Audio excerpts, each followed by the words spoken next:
नमस्कार, मी दिनकर शिंदे. आपण पाहताय डीएस न्यूज. तुमचं मत माझं मत मध्ये आपलं स्वागत. मित्रांनो, महत्वाची बातमी मी आपल्यासाठी घेऊन आलोय आणि सगळ्यांसाठी महत्वाचा विषय आहे.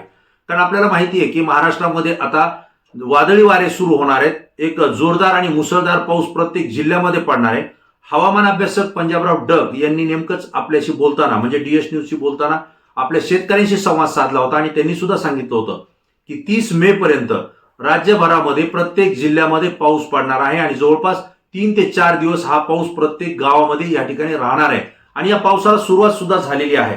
परंतु सोमवारपासून वादळ आणि वारा हे दोन्ही सुद्धा जोरदार सुटणार आहे. त्यासोबत मुसळधार पाऊस सुद्धा होणार आहे. हे सुद्धा आपल्याला हवामान खात्यानं सुद्धा या ठिकाणी अंदाज दिलेला आहे आणि आपले हवामान विश्लेषक किंवा हवामान अभ्यासक पंजाबराव डग यांनी सुद्धा दिलेला आहे. परंतु यासोबत हवामान विभागाने एक हाय अलर्ट जाहीर केला होता आणि त्यामध्ये अनेक जिल्ह्यांमध्ये ऑरेंज अलर्ट आणि 29 जिल्ह्यामध्ये जवळपास येलो अलर्ट या ठिकाणी जाहीर करण्यात आला होता. पंजाबराव डग यांनी सांगितलं होतं की वीज सुद्धा कडकडणार आहेत आणि त्यामुळे विजेपासून आपण काळजी घ्यावी.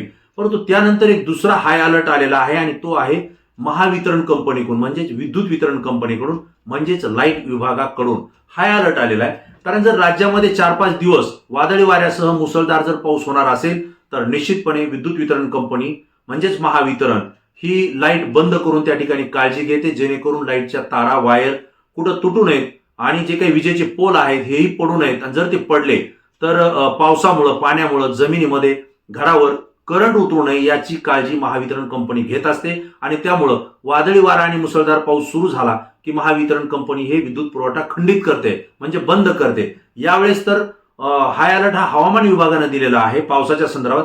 त्यामुळे विद्युत वितरण कंपनी सुद्धा एक हाय अलर्ट दिलाय. आणि विद्युत वितरण कंपनीचे जे अध्यक्ष आहेत लोकेश चंद्र यांनी आदेश काढलेले आहेत संपूर्ण राज्यातल्या विद्युत वितरण कंपनीच्या कर्मचाऱ्यांना. आणि त्यांनी असं सांगितलेलं आहे की विजेचे खांब, ट्रान्सफॉर्मर, वीज तारांसह जे दुरुस्ती करण्यासाठी लागणारी यंत्रसामग्री आहे ही सर्व ठिकाणी उपलब्ध करून ठेवायची आहे. त्यासोबत जर कुठं लाईट पुरवठा खंडित झाला किंवा काही नैसर्गिक आपत्ती आली आणि त्यामध्ये लाईटचे पोल काही पडले तर त्या ठिकाणी दुरुस्ती करण्यासाठी जे अभियंते आहेत त्यांनी त्यासोबत कर्मचारी आणि लाईनमन यांनी सुद्धा युद्ध पातळीवर त्या ठिकाणी सज्ज राहायचंय. आणि मित्रांनो, हवामानाचा अंदाज जो दिलेला आहे तो वादळी वाऱ्यासह मुसळधार पावसाचा आहे आणि त्यामुळे विद्युत वितरण कंपनी जो हाय अलर्ट जाहीर केलेला आहे की या ठिकाणी आपण आपली काळजी घेणं गरजेचं आहे. विद्युत वितरण कंपनीनं त्यांच्या विभागाच्या कर्मचाऱ्यांना आदेश दिलेले आहेत की आपण विद्युत पुरवठा खंडित होईल त्यामुळे आपण सज्ज राहायचंय आणि ज्या ठिकाणी आणीबाणीची परिस्थिती त्या ठिकाणी युद्धजन्य परिस्थिती म्हणून त्या ठिकाणी आपण प्रत्येक कर्मचाऱ्यांनी आपल्या वाहनासह उपलब्ध राहायचंय. आणि जर लाईट गेली तातडीने जर त्या ठिकाणी आपल्याला दुरुस्त करता येत असेल तर तात्काळ दुरुस्त करायची आहे. जास्तीत जास्त कालावधीपर्यंत हा विद्युत पुरवठा खंडित होऊ द्यायचा नाही अशा पद्धतीचे आदेश देण्यात आलेले आणि अशा पद्धतीचा हाय अलर्ट जाहीर करण्यात आलेला आहे. मित्रांनो, हे जरी शासन स्तरावर होत असलं किंवा विभागाच्या स्तरावर होत असलं तरी सुद्धा डीएस न्यूजच्या माध्यमातून मीही आपल्याला काही विनंती आणि सूचना करतोय की वादळ वारा सुटणारच आहे, मुसळधार पाऊस येणार आहे आणि यामुळं आपल्या कॉलनीमधील असतील, आपल्या गावामधील असतील, आपल्या गल्लीतील असतील किंवा आपल्या घरामधले असतील जे विद्युतच्या लाईट तारा ज्या असतील त्या व्यवस्थित आहेत की नाही ह्या पाहून घ्या, काळजी घ्या. कुठं काही तुटलंय का, काही वायर कुठं कोणत्या ठिकाणी लोंबकळत आहे का, त्याला लहान मुलांचा किंवा वयोवृद्ध माणसांचाही हात लागण्याची शक्यता आहे का.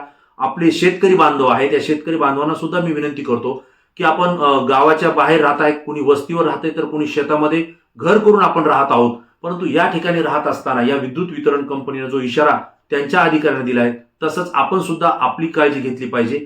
आपल्या भागामध्ये जे पोल असतील, वायर असतील किंवा लाईटच्या तारा असतील यांच्यापासून आपण सुद्धा स्वतःची काळजी घ्यायची आहे. पंजाबराव डग यांनी सांगितलेलं आहे की विजांचा कडकडाटासह हा पाऊस होणार आहे आणि वीज पडण्याची शक्यता नाकारता येत नाहीये. कारण वीज कडकडते म्हणजे हा मान्सून पूर्व पाऊस आहे आणि त्यामुळे वीज पडण्याची शक्यता जास्त आहे. त्यामुळे आपण विद्युत पोलच्या जवळ उभा राहू नये, झाडांच्या खाली उभा राहू नये आणि गरज नसेल तर विनाकारण घराच्या बाहेर सुद्धा आपण विनाकारण पाऊस पडत असताना जाऊ नये अशी सुद्धा विनंती मी डीएस न्यूजच्या माध्यमातून आपल्याला करतोय.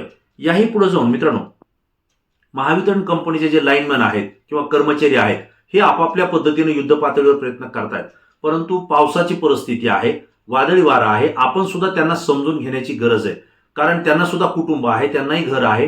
ते सुद्धा आपल्याला सुविधा देण्यासाठी पाऊस काळामध्ये विद्युत पुरवठा जरी खंडित झाला तरी आपल्याला विद्युत पुरवठा करण्यासाठी ते तात्काळ घराच्या बाहेर पडतात. मुसळधार पावसामध्ये ते लाईटचे काम करतात, त्या ठिकाणी त्यांना सुद्धा शॉक बसण्याची शक्यता नाकारता येत नाही. म्हणून आपणही त्यांना डायरेक्ट फोन लावून तात्काळ लाईट कधी येईल या पद्धतीची जास्तीत जास्त विचारणा करून त्यांनाही त्रास देऊ नये. कारण तेही माणूस आहेत, तेही आपल्यासारखेच आहेत. आपल्या जीवाची जेवढी आपल्याला काळजी आहे तितकीच लाईनमॅनला त्यांच्या सुद्धा जीवाची आणि त्यांच्या कुटुंबाला सुद्धा त्यांच्या जीवाची तितकीच काळजी आहे. आपण सुद्धा या पद्धतीनं जर सगळ्यांनी काळजी घेतली तर निश्चितपणे या 5-6 दिवस म्हणजे 30 मे पर्यंत येणाऱ्या वादळी वारा आणि मुसळधार पावसामधून आपल्या सगळ्यांचा बचाव होऊ शकतो. आणि विशेषतः आपल्यालाही यापुढे मी जाऊन सांगेन की आपल्या घरामध्ये जर कुठं लाईटच्या वायर किंवा तारा भिंतीवर जर लटकलेल्या असतील आणि त्या जर वायर त्याच्या तारा जर उघड्या पडलेल्या असतील तर पाऊस पडल्यानंतर भिंती ओल्या होतात आणि त्याला जरी हे वायर किंवा तार लागली तर त्याचा करंट पूर्ण भिंतीमध्ये उतरतो, घरामध्ये उतरतो आणि ज्या ठिकाणी आपलं पशुधन आपण बांधलेलं आहे किंवा आपली जनावरं ज्या ठिकाणी बांधलेली आहेत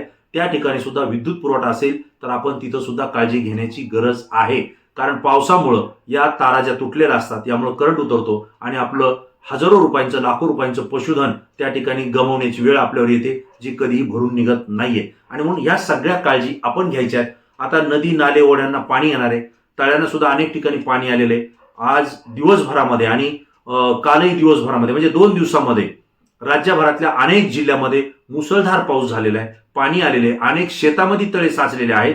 अशा परिस्थितीमध्ये जर पाणी वाहत असेल तर त्या ओढा ओलांडण्याची हिंमत आपण करू नये. त्या ठिकाणी पुलावून जरी पाणी जात असेल तर त्यावरती आपण 4 व्हीलर असतील, 2 व्हीलर असतील, गाड्याही घालू नये आणि आपणही पायी जाऊ नये. थोडी वाट पाहावी.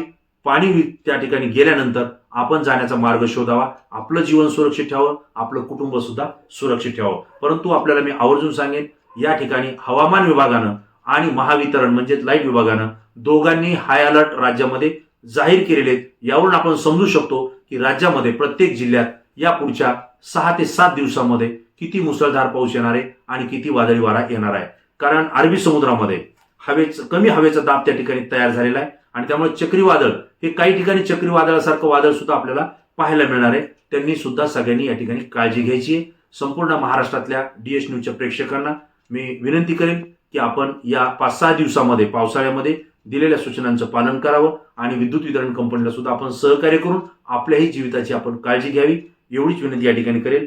ही महत्वाची माहिती मला आपल्यापर्यंत पोहोचवणं गरजेचं वाटलं. तुम्हाला जर ही माहिती महत्वाची वाटत असेल आणि आपल्या नातेवाईकांची, पाहुण्यांची, कुटुंबाची, मित्राची जर काळजी वाटत असेल तर हा व्हिडिओ निश्चितपणे त्यांच्यापर्यंत लवकरात लवकर शेअर करा आणि सर्वत्र व्हायरल करून जास्तीत जास्त प्रेक्षकांपर्यंत ही माहिती पोहोचवा. ही DS न्यूजच्या माध्यमातून मी आपल्याला विनंती करतो. हा व्हिडिओ आणि माहिती आवडली असेल तर निश्चितपणे DS न्यूज चॅनलला सबस्क्राईब केलं नसेल तर आपण सबस्क्राईब करा आणि आम्हाला सुद्धा सहकार्य करा. पुन्हा नवीन विषय, नवीन माहिती घेऊन आपल्या समोर येईल. तोपर्यंत धन्यवाद.